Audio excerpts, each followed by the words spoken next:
Assalamualaikum, selamat petang, jumpa lagi. Sebenarnya hari baik, bulan Ramadan ni.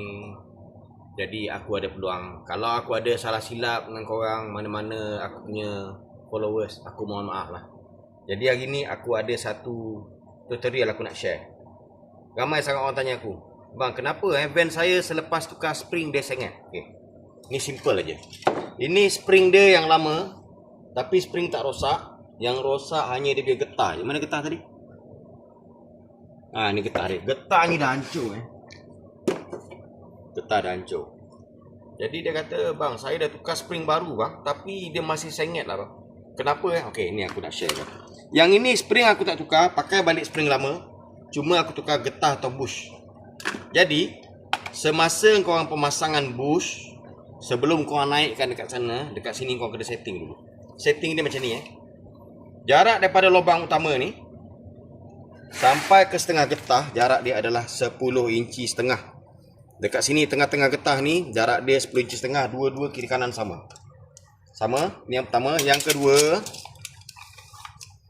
center spring ni kau kena sukat. Nampak tu? Aku dah marking center spring sebab dia nak kena betul-betul duduk center. Yang kedua ni, nampak ni, barai habis. Kiri kanan nak kena buka dia tak boleh main sorong-sorong. Okay, pas ni.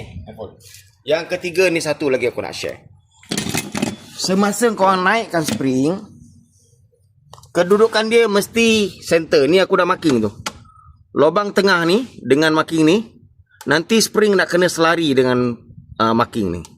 Okay, sekejap aku tunjuk Okay, korang tengok aku dah marking kat situ. Dekat spring dengan cross member aku dah marking dua-dua. Jadi line ni mesti nak kena selari.